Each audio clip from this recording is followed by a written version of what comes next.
Hello students, तो start करते हैं हम लोग आज का lecture atomic structure. Lecture number कौन सा है बेटा? ये अपना लेक्चर नंबर है 9। Lecture number is 9। ठीक है, तो स्टार्ट करते हैं बेटा। लास्ट टर्म पे हम लोगों ने क्या किया था? लास्ट टर्म पे हम लोग एक तो ई बराबर सिर्फ एक फॉर्मूला पढ़े थे। हमने प्लैंक्स क्वांटम थ्योरी पढ़ी थी। ठीक है, उसके हमने क्वेश्चंस करे थे। उसके क्वेश्चंस हम लोगों ने कर लिए थे। ई बराबर एच सी बाई लेमडा एक फॉर्मूला आया था, उसी पर बेस्ड में एक दो क्वेश्चन, एक क्वेश्चन और कराया था आज। फिर हम लोग आगे बढ़ेंगे। ठीक है बेटा, ओके। तो क्वेश्चन क्या कहता है बेटा? उसी पर बेस्ड में एक सवाल और करा रहा हूँ, फिर मैं नेक्स्ट टॉपिक पढ़ने वाला हूँ। अब microwave, A microwave is emitting, A microwave is emitting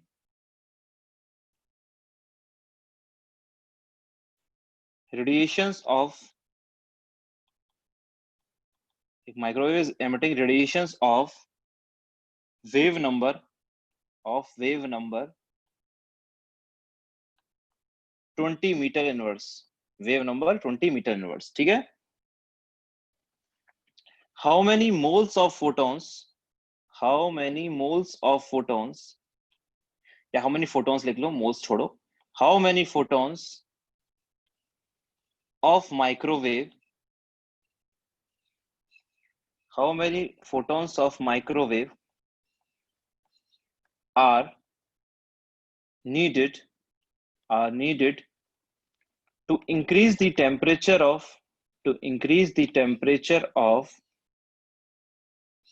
to increase the temperature of 500 gram water, 500 gram water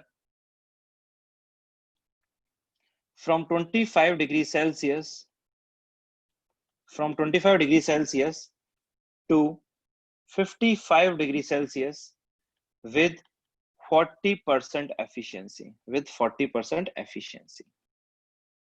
ठीक है, with 40% efficiency given है specific heat capacity of water, specific heat capacity of water, capacity of water is equal to 4.2 joule पर ग्राम kelvin, 4.2 joule पर ग्राम kelvin. ठीक है, ये एक question है। अब ये हमें करना है, इसमें दो तीन चीजें होंगी बेटा, मैं दो तीन चीजें इसमें क्वेश्चन के थ्रू तुम्हें समझाऊंगा। तो बेटा है क्या? माइक्रोवेव सबने देखा ही होगा, सबके घरों में होता ही है। तो माइक्रोवेव क्या है? माइक्रोवेव रेडिएशन एमिट कर रहा है। तुम्हें पता है माइक्रोवेव के अंदर कुछ रख दोगे तो चीजें गर्म हो जाती हैं। कुछ भी तुम लेके आते हो, पिज्जा बर्गर कुछ भी लेके आते हो बाहर से, अगर ठंडा हो जाए तो उसके अंदर रख देते हो, गर्म हो जाता है। ठीक है, हम माइक्रोवेव में पानी गर्म कर रहे हैं। क्या गर्म कर रहे हैं? पानी गर्म कर रहे हैं 500 ग्राम। पानी का टेम्परेचर 25 डिग्री से हमें कितना करना है? 25 डिग्री करना है। उस पानी को हमें रखना है और उसका टेम्परेचर 25 डिग्री से बढ़ा के कितना पहुंचाना है? 55 डिग्री पहुंचाना है। ठीक है, माइक्रोवेव क्या एमिट कर रहा है? रेडिएशन एमिट कर रहा है बेटा। कुछ एनर्जी दे रहा है तभी तो पानी गर्म हो पाएगा। कोई भी चीज माइक्रोवेव के अंदर गर्म क्यों हो पाएगी भाई? कुछ रेडिएशन बाहर निकाल रहा होगा वो।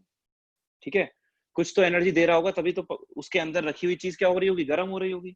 और मेरे को पता है कोई भी बॉडी जब एनर्जी निकालती है, रेडिएशन निकालती है, तो वो किसकी फॉर्म में निकालती है? कोई भी बॉडी हुई किसकी फॉर्म में निकालती है? In the form of photons. ठीक है, तो वो माइक्रोवेव में से क्या निकल रहे हैं बेटा? एनर्जी निकल रही है। किसकी फॉर्म में निकल रही है? In the form of photons. तो मेरे को वही बताना है कि भाई माइक्रोवेव कितने फोटॉन्स एमिट कर रहा होगा, माइक्रोवेव कितने फोटॉन्स एमिट कर रहा होगा जिससे 500 ग्राम पानी का टेम्परेचर 25 डिग्री से कितना पहुंच जाए? 55 डिग्री पहुंच जाए। और एफिशिएंसी सिर्फ कितनी है लेकिन माइक्रोवेव की? 40%। माइक्रोवेव की एफिशिएंसी सिर्फ कितनी है? 40%। एफिशिएंसी 40% होने का मतलब क्या है? कि भाई जितनी भी माइक्रोवेव हीट दे रहा है, जितनी हीट माइक्रोवेव दे रहा है, वो पूरी काम पानी को गर्म करने में नहीं आ पा रही है। अब तुम बोलोगे सर ऐसा क्यों हुआ, माइक्रो पूरी हीट पानी को गर्म करने में क्यों नहीं हुई? बेटा वो तो ऑब्वियस है, कोई भी मशीन ना, चाहे कोई भी मशीन हो, 100% एफिशिएंट होती ही नहीं है। कोई भी मशीन 100% एफिशिएंट होगी ही नहीं भाई। तुम सोचो कि माइक्रोवेव में पानी रख दिया तो माइक्रोवेव जितनी हीट दे रहा है वो सिर्फ पानी को गर्म करेगा? बिल्कुल नहीं। पानी जिस कंटेनर में रखा है उसे भी गर्म करने में वो काम में आएगी हीट। माइक्रोवेव के आसपास की जो चारों तरफ की दीवारें हैं वो भी तो गर्म होंगी। तो माइक्रोवेव जो हीट दे रहा है वो तो सबको हीट करने में काम आ रहा है। मतलब सिर्फ और सिर्फ पानी ही उस जो माइक्रोवेव हीट दे रहा है, उस हीट को सिर्फ पानी ही, अकेलौता पानी ही ले रहा है, ऐसा तो बिल्कुल कहना बिल्कुल ही गलत है। ठीक है, तो सिर्फ एफिशिएंसी कितनी है? 40%। मतलब माइक्रोवेव अगर 100 किलो जूल हीट दे रहा है, माइक्रोवेव में से 100 किलो जूल हीट निकल रही है, तो सिर्फ 40 किलो जूल हीट जो है पानी गर्म करने में काम आ रही है, बाकी 60 किलो जूल ऐसी वेस्ट जा रही है इधर उधर। ठीक है, क्योंकि एफिशिएंसी सिर्फ कितनी है 40%। तुम पढ़ोगे 11 में, जैसे जैसे चैप्टर्स आगे बढ़ेंगे, एक चैप्टर आएगा थर्मोडायनेमिक्स, वहां पे तुम एक लॉ पढ़ोगे कि no machine can ever be 100% efficient. कोई भी मशीन कभी भी 100% एफिशिएंट नहीं हो सकती है। ठीक है, तो चलो वो तो बात की बात है, आगे बढ़ते हैं हम लोग। और वो माइक्रोवेव जो रेडिएशंस निकाल रहा है उनका वेव नंबर कितना है 20 मीटर। ठीक है, अब ये क्या बला दे रखी है भाई, specific heat capacity of water, पानी की हीट कैपेसिटी यूनिट देखो, इससे पता चल जाएगा। वैसे इसको भी थर्मोडायनेमिक्स में हम लोग और क्लियर करेंगे अच्छे से, यहाँ मैं ज्यादा बताऊंगा नहीं। 4.2 जूल पर ग्राम केल्विन क्या है। अभी तो के लिए तुम लोग ये फॉर्मूला याद रख लो,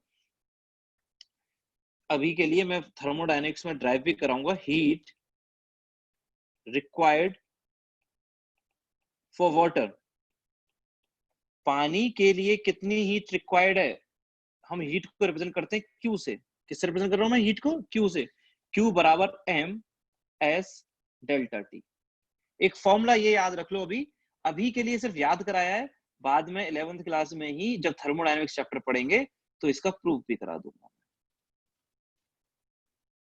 वैसे छोटा सा है कुछ, मैं अभी अभी चाहूं तो अभी भी बता सकता हूं इसको, सिंपल सी बात है, अभी मैं बता भी रहा हूं। चलो, हीट बराबर क्या फॉर्मूला होता है, मास into specific heat capacity into change in temperature. ठीक है, मास कितना है, पानी कितना पानी गर्म करना है तुम्हें करना है 500 ग्राम पानी गर्म, इंटू स्पेसिफिक हीट कैपेसिटी कितनी है 4.2, और टेम्परेचर में चेंज कितना है 55 डिग्री माइनस 25 डिग्री, तो आ गया 500 इंटू 4.2 इंटू 30। हाँ बेटा, कोई दिक्कत। 500 इंटू 4.2, 500 इंटू 4.2 इंटू 30 कितना आ जाएगा, 63,000 जूल्स आ जाएगा। कितना आ जाएगा 63,000 जूल्स। मतलब पानी को इतनी हीट चाहिए। पानी को अगर गर्म करना है, पानी को अगर गर्म करना है 25 डिग्री से 55 डिग्री तक पहुंचाना है, तो पानी को हीट चाहिए 63,000 जूल। कितनी चाहिए 63,000 जूल चाहिए। किस फॉर्मूले से, mass into specific capacity into delta T. Mass है 500, स्पेसिफिक कैपेसिटी 4.2। अभी मैं कह रहा हूँ इस फॉर्मूले को सिर्फ याद रख लो, बाद में समझ में आ भी जाएगा। ठीक है, क्यू बराबर एम एस डेल्टा टी, इस सवाल को कराने के लिए इस फॉर्मूले को याद रख लो। ठीक, अब क्यू बराबर एम एस डेल्टा टी हो गया, तो मास specific capacity into delta T. चलो फिर अब क्या करना है भाई, अच्छा मतलब पानी को इतनी हीट चाहिए, पानी को हीट इतनी चाहिए, लेकिन पानी को हीट दे कौन रहा है, माइक्रोवेव। किस फॉर्म में दे रहा है, in the form of photons.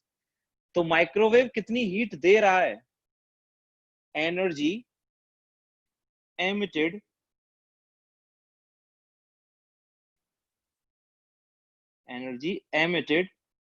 Bye the microwave.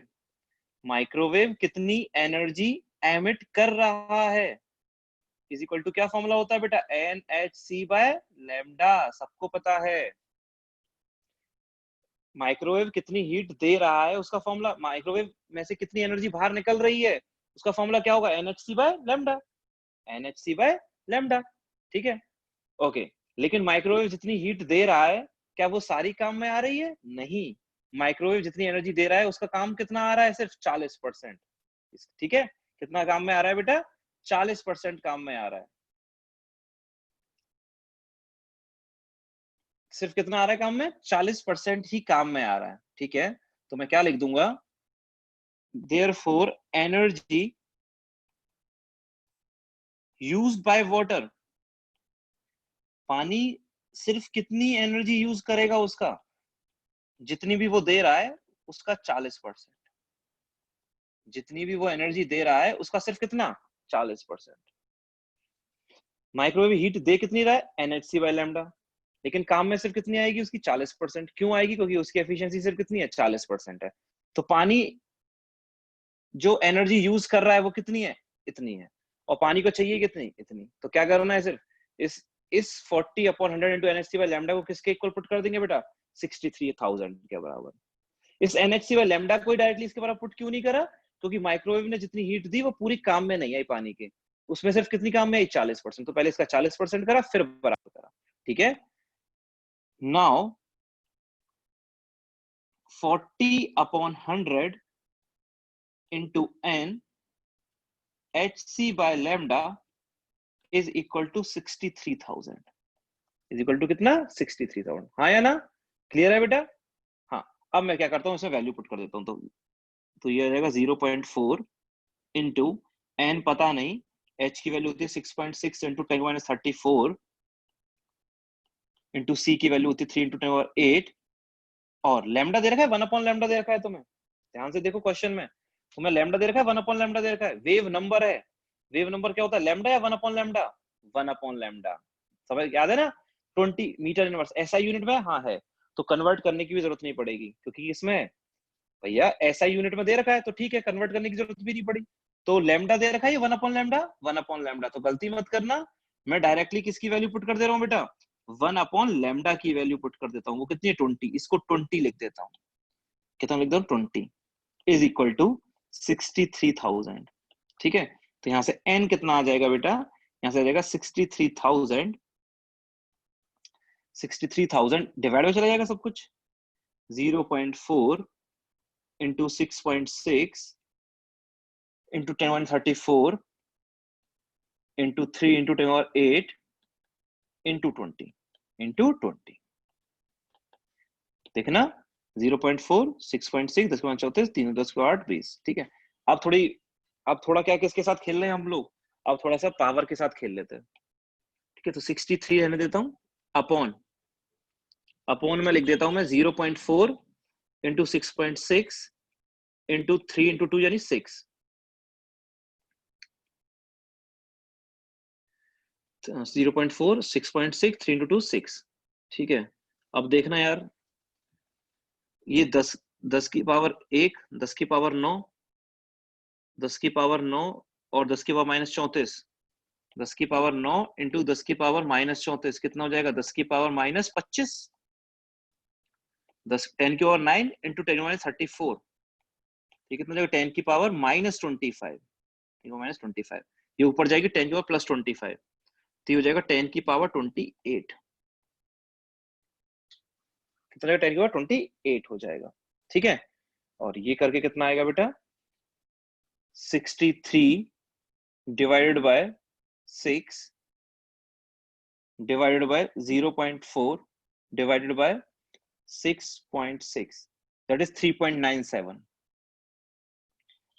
तो n आ गया बेटा 3.98 इंटू 10 की power 28 photons, into 10 power 28 photons, मतलब इतने फोटॉन्स उसको चाहिए होंगे। कितने फोटॉन्स बेटा, 3.98 इंटू 10 की पावर 28 फोटॉन्स। क्लियर है, कोई दिक्कत? करा क्या, बस क्वेश्चन में कैलकुलेशंस थी थोड़ी सी बस। पानी ने कितनी हीट ली, पानी को कितनी हीट चाहिए, 25 डिग्री से 55 डिग्री करना है, तो फॉर्मूला होता है ms डेल्टा टी। किसी बॉडी का टेम्परेचर अगर इतने डिग्री से इतना डिग्री चेंज करना है तो फॉर्मूला लगा दिया करो ms डेल्टा टी, मास स्पेसिफिक कैपेसिटी डेल्टा टी। वो आया 63,000। ये हीट दी किसने, माइक्रोवेव ने। कितनी हीट देगा माइक्रोवेव, NHC बाय लैम्डा, लेकिन पूरा काम में नहीं आएगा। आएगा कितना काम, 40%।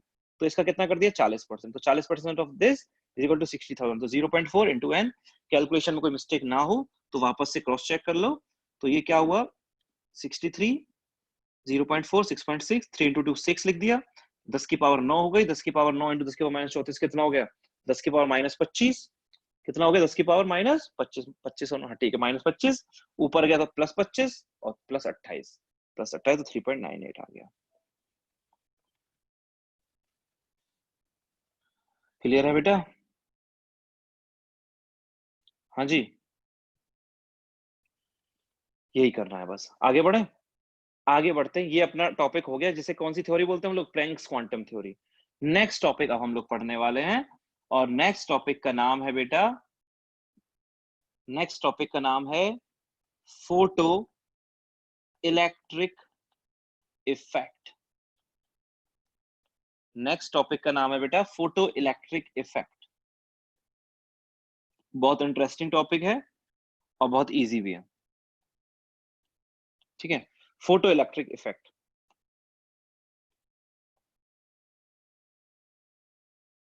हाँ जी, फोटो इलेक्ट्रिक इफेक्ट क्या होता है, ये हम लोग पढ़ने वाले हैं। बहुत इंटरेस्टिंग सी चीज है। तो क्या होता है फोटो इलेक्ट्रिक इफेक्ट, क्या होता है बेटा? होता क्या है बेटा, जैसे एक मान लिया कोई मेटल सरफेस है। क्या मान लिया? एक मेटल सरफेस है, ठीक है। एक मेटल सरफेस है, कोई भी मेटल ले लो। मान लिया गोल्ड का मेटल ही है, सिल्वर का है, एल्यूमिनियम का है, आयरन का है, कोई भी मेटल है, ठीक है। होता क्या है, जब कोई लाइट जब कोई लाइट इस मेटल सरफेस पर टकराती है, जब कोई लाइट इस मेटल सरफेस पर टकराती है, मतलब कोई रेडिएशंस जब हमने इस मेटल के ऊपर डाला, तो हो सकता है इस लाइट के डालने से, लाइट के पास क्या होती है बेटा, ऑब्वियसली अब तुम क्या डाल रहे हो उस मेटल के ऊपर? एनर्जी डाल रहे हो, ये रेडिएशंस डाल रहे हो इस मेटल के ऊपर। ये एक मेटल है जिसके ऊपर तुम रेडिएशंस डाल रहे हो, इन रेडिएशंस के पास कुछ क्या होगी, एनर्जी होगी। कितने के बराबर होती है? एक फोटोन। मान लो एक फोटोन डाला तुमने मेटल के ऊपर, तुमने एक क्या डाला, एक फोटोन डाला जिसके पास कुछ एनर्जी थी। फोटोन के पास एनर्जी कितनी होती है, सबको पता होता है। फोटोन के पास एनर्जी होती है एच न्यू। कितनी एनर्जी होती है? H nu. Planck's quantum theory से एक फोटोन की एनर्जी कितनी होती है? H nu. तो तुमने एक फोटोन डाला, तुमने रेडिएशंस डाली, एक फोटोन डाला मेटल के ऊपर, तो हो सकता है इस रेडिएशन की वजह से इस मेटल में से एक इलेक्ट्रॉन बाहर निकल जाए। क्या बाहर निकल जाए बेटा? एक इलेक्ट्रॉन बाहर निकल जाए। मतलब हो सकता है इस रेडिएशन में इतनी ताकत हो, इस रेडिएशन में इतनी ताकत हो जो इस मेटल के अंदर से क्या बाहर निकलवा दे? इलेक्ट्रॉन बाहर निकलवा दे। तो अगर ऐसा होता है कि रेडिएशन के डालने से मेटल में से इलेक्ट्रॉन निकल जाता है, इस इफेक्ट को ही हम लोग क्या बोलते हैं? फोटो इलेक्ट्रिक इफेक्ट बोलते हैं। इस इफेक्ट को ही हम लोग क्या बोलते हैं? Photo electric effect. कि किसी मेटल सरफेस के ऊपर जब लाइट पड़ती है और तो उस मेटल में से जब एक इलेक्ट्रॉन बाहर निकलता है, this effect is known as photo electric effect. अभी ज्यादा दिमाग ये नहीं लगाना है सर क्यों निकला, किन कंडीशंस पे निकलेगा, किन कंडीशंस पे नहीं निकलेगा, कब निकलेगा, कब नहीं निकलेगा, क्या क्या चीजें होनी चाहिए इलेक्ट्रॉन्स को निकालने के लिए, कितने इलेक्ट्रॉन निकलेंगे, कितने नहीं निकलेंगे, ये सारी बातें अभी हम करेंगे। अभी तो मैंने सिर्फ डेफिनेशन बताई, ये इफेक्ट क्या होता है, ये क्यों होता है, कैसे होता है, कब होता है, वो सारी बातें तो डिटेल में हम पढ़ने ही वाले हैं आज। ठीक है, वो सारी बातें तो हम लोग पढ़ेंगे ही पढ़ेंगे। लेकिन अभी तो सिर्फ क्या याद रखना है कि जब ये होता क्या है, ये होता क्या है कि जब किसी मेटल सरफेस के ऊपर लाइट डाली जाती है, रेडिएशंस डाली जाती है या फोटोन डाले जाते हैं, तो उस मेटल में से इलेक्ट्रॉन निकल सकता है। तो इस इफेक्ट को क्या कहा जाता है? फोटो इलेक्ट्रिक इफेक्ट कहा जाता है। ठीक है, तो मैं इसकी पहले डेफिनेशन लिख देता हूं। तो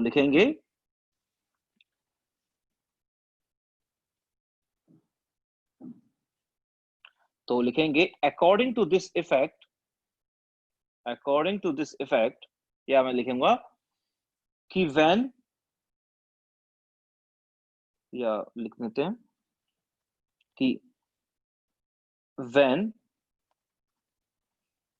अ सुइटेबल लाइट, सुइटेबल लाइट लिखा है मैंने, है ना। इसको सुइटेबल लाइट क्यों लिखा वो भी मैं समझाऊंगा अभी। सुइटेबल लाइट का मतलब ऐसा है कि भाई जरूरी नहीं है कि इलेक्ट्रॉन निकले ही निकले। हो सकता है एक रेडिएशन पड़ रही है, एक लाइट के डालने से इलेक्ट्रॉन निकल रहा है, किसी और लाइट के रेडिएशन डालने से इलेक्ट्रॉन नहीं निकल रहा है। तो इसलिए मैंने पहले ही क्या लिख दिया? Suitable light. वो क्या होगा सुइटेबल, वो मैं बताऊंगा। When a suitable light falls on a metal surface, falls on a metal surface, falls on a metal surface, electron may come out, electron may come out, electron may come out from the metal, electron may come out from the metal. This effect is known as, this effect is known as photo electric effect. इसी effect को क्या बोलते हैं हम लोग? Photo electric effect बोलते हैं। ठीक है, this effect is known as photoelectric effect, and the electrons coming out, and the electrons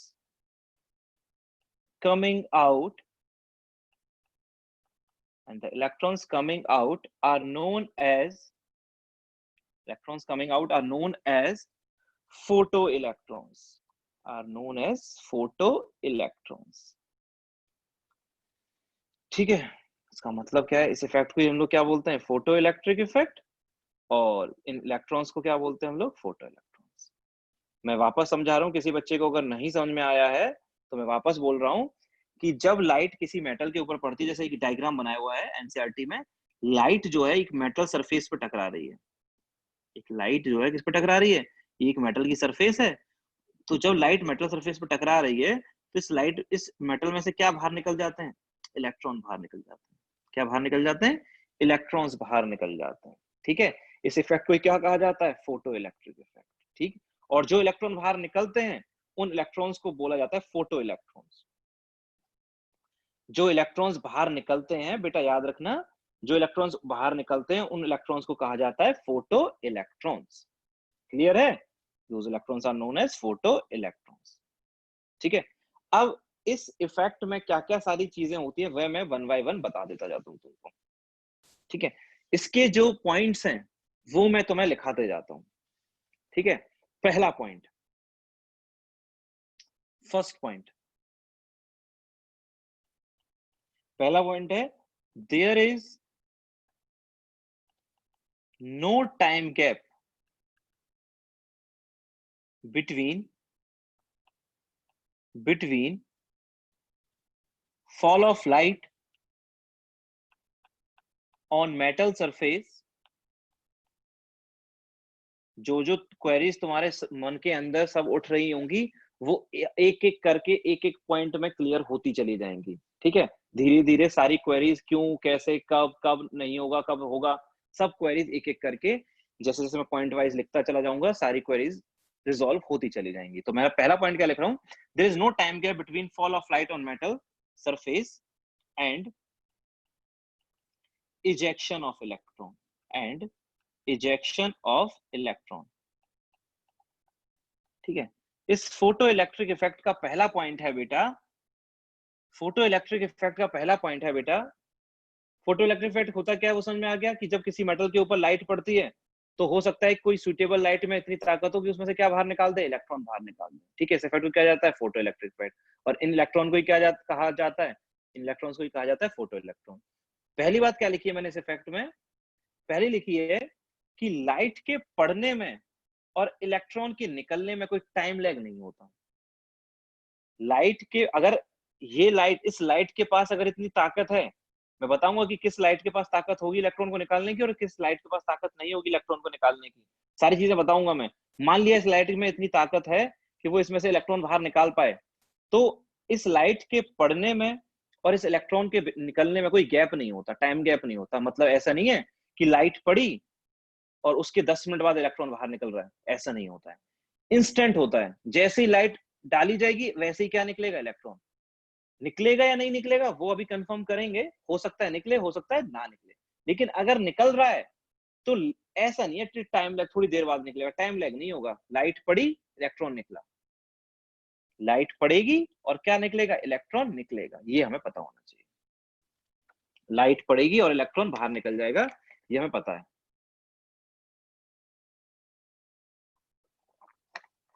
कोई दिक्कत, समझ में आ गया? ये पहला पॉइंट है, there is no time gap between fall of light on metal surface and ejection of electron. ठीक है, दूसरा पॉइंट, सेकंड पॉइंट,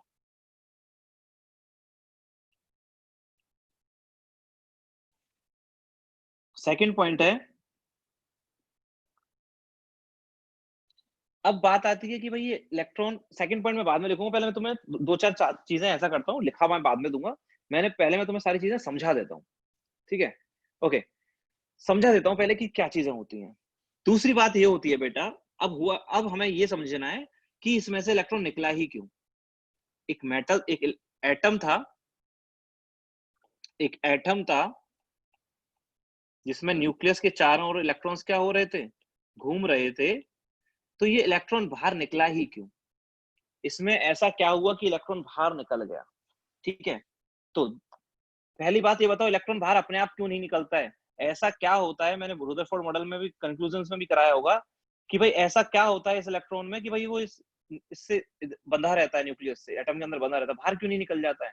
क्यों नहीं निकल जाता? क्योंकि इस इलेक्ट्रॉन के बीच में और इस न्यूक्लियस के बीच में इलेक्ट्रोस्टैटिक फोर्स ऑफ अट्रैक्शन होते हैं। न्यूक्लियस पे पॉजिटिव चार्ज है, इलेक्ट्रॉन पे नेगेटिव चार्ज है। तो ये जो न्यूक्लियस है और ये जो इलेक्ट्रॉन्स हैं, इनके बीच में एक बहुत स्ट्रॉन्ग अट्रैक्टिव फोर्स होता है। क्या होता है? स्ट्रॉन्ग, इस इलेक्ट्रॉन के, इन इलेक्ट्रॉन्स के बीच में और इस न्यूक्लियस के बीच में एक बहुत स्ट्रॉन्ग अट्रैक्टिव फोर्स होता है जो बांधे रखता है इलेक्ट्रॉन को। ठीक है, तो अगर ये तुम्हें इलेक्ट्रॉन बाहर निकालना है तो ऑब्वियसली मतलब ये बहुत गहरे अट्रैक्शन से जुड़ा हुआ है इस न्यूक्लियस से। ठीक है, बहुत गहरे अट्रैक्शन से जुड़ा हुआ है इस न्यूक्लियस से। और अब तुम्हें ये निकालना है, तो निकालने के लिए पहले ये अट्रैक्शन क्या करना पड़ेगा? तोड़ना पड़ेगा। ठीक है, दो लोग हैं, शादी की हुई है और बहुत एक दूसरे से बेहद प्यार करते हैं।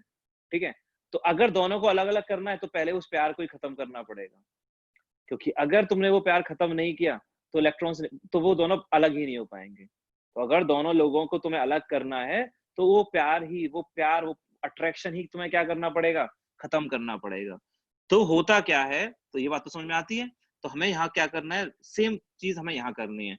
इस इलेक्ट्रॉन और इस न्यूक्लियस के बीच में जो इतना गहरा अट्रैक्शन था वो खत्म करना पड़ेगा अगर इलेक्ट्रॉन को निकालना है। ठीक है, तो क्या होता है? इसका मतलब कुछ ना कुछ अट्रैक्टिव फोर्स है जो खत्म करना पड़ेगा। ठीक है, ओके। और हर मेटल पे अलग अलग अट्रैक्टिव फोर्स होता है। कोई ज्यादा अट्रैक्शन होता है किसी में, वो वही है, दो शादीशुदा लोग हैं, किसी में ज्यादा प्यार है, किसी में कम प्यार है, वो तो रिलेटिवली कम ज्यादा होता रहता है। ठीक है, हर कपल की अलग अलग प्रॉपर्टीज, कैरेक्टरिस्टिक्स होंगी कि कोई एक दूसरे को कितना प्यार करता है। वही यहाँ पर होता है हर न्यूक्लियस की, और हर एटम के लिए न्यूक्लियस और इलेक्ट्रॉन के बीच में जो प्यार होगा वो सब एटम के लिए क्या होगा? अलग अलग होगा। ठीक है, ये जो मान लिया मैंने ये जो मेटल बनाया है उसमें जो प्यार है वो है 40, मान लिया उनमें जो है वो 40 किलो जूल की एनर्जी है। इतनी एनर्जी है जो इनको बांधे रख रही है। कितनी एनर्जी है? 40 किलो जूल। 40 किलो जूल की एनर्जी है जो इन्हें बांधे रख रही है। अब मतलब इससे ज्यादा एनर्जी तुमने दे दी तो ये टूट जाएगा। मतलब इनमें जो प्यार, अगर मान लिया 1 मीटर बन जाए जैसे प्यार नापा जा सके, ठीक है, तो मान लिया दो लोगों के बीच में जो प्यार है वो 40 किलो जूल, प्यार का मान लिया मैंने यूनिट ले ली 40 किलो जूल, किलो जूल ले ली। तो इनका जब नापा गया तो किलो जूल 40 किलो जूल आया। ठीक है, अब वही अगर कोई तीसरा इंसान आके इससे 50 किलो जूल एनर्जी देने लग जाए इसको, मतलब और ज्यादा प्यार करने लग जाए, तो इन दोनों के बीच में दरार आने वाली है। ठीक है, दोनों के बीच में अगर 40 यूनिट प्यार है और कोई तीसरा आके इससे 50 यूनिट करने लग जाए तो बीच में क्या आएगी? दरार आ जाती है। ठीक है, बीच में दरार आएगी और बीच में दरार आएगी तो इलेक्ट्रॉन क्या होगा? बाहर निकलेगा। वही यहाँ पर होता है, वही इन दोनों के साथ होता है। ठीक है, हर एलिमेंट के, जैसे मैंने बोला, हर कपल के बीच में अलग अलग प्यार होगा, सेम अमाउंट नहीं होगा, हर की अलग अलग कैरेक्टरिस्टिक्स होंगी। ठीक है, किसी में कम होगा, किसी में ज्यादा होगा, तो सबकी अलग अलग है। तो मैंने मान लिया इन दोनों, तो मैं वही बता रहा हूँ कि इन दोनों में मान लिया कितना है? 40 किलो जूल। ठीक है, अब कोई बाहर से आके इन्हें 50 किलो जूल दे जाए तो क्या हो जाएगा? दरार आने वाली है, दरार आएगी तो ये बाहर होने वाले हैं। ठीक है, तो आइंस्टीन ने क्या कहा था? आइंस्टीन ने क्या बोला था कि भाई ये जो लाइट तुम डाल रहे हो इस मेटल सरफेस के ऊपर, तुम जो लाइट डाल रहे हो ऑब्वियसली एनर्जी तो डाल रहे हो। रेडिएशंस के पास क्या होगी? एनर्जी होगी। कितनी एनर्जी होगी? H nu. तो जब तुम रेडिएशंस इनके ऊपर से डाल रहे हो तो ये एनर्जी जो होती है, ये जो एनर्जी होती है, मान लिया तुमने लाइट डाली इस मेटल के ऊपर, तुमने इस मेटल सरफेस के ऊपर लाइट डाली, और लाइट डाली तो क्या हुआ? ये लाइट के पास मान लिया एनर्जी है 60 किलो जूल। कितनी एनर्जी है? 60 किलो जूल।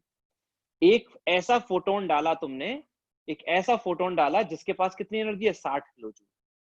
तो होता क्या है, जब तुम इस मेटल के ऊपर इतनी एनर्जी डालोगे तो ये इलेक्ट्रॉन क्या होता है? ये सारी एनर्जी खुद ले लेता है। ये मेटल क्या करता है? ये जो इलेक्ट्रॉन क्या करता है, वो जो 60 किलो जूल एनर्जी तुम दे रहे हो वो सारी की सारी खुद ले लेता है। ठीक है, और मुझे पता है कि इन दोनों के बीच में प्यार सिर्फ कितना सा है? 40 का, और उसे बाहर से कितना मिल रहा है? 60 का। तो ये अट्रैक्शन क्या हो जाता है? खत्म हो जाता है। अगर ये बाहर से तुम 30 का डालते, मतलब तीसरा बंदा आता लेकिन कितना करता? 30 किलो जूल। तीसरा बंदा आ रहा है और कितना रेडिएशन, कितने एनर्जी की रेडिएशन दे रहा है? 30 किलो जूल की। और वो तो कितने रेडिएशन में बंधे हुए हैं, 40 किलो जूल में तो बंधे हुए हैं, और तुम दे रहे हो कम, तो वो क्यों निकलेगा? क्यों निकलना चाहेगा? उसे पहले ही से ज्यादा प्यार मिल रहा है और तुम बाहर से कम दे रहे हो।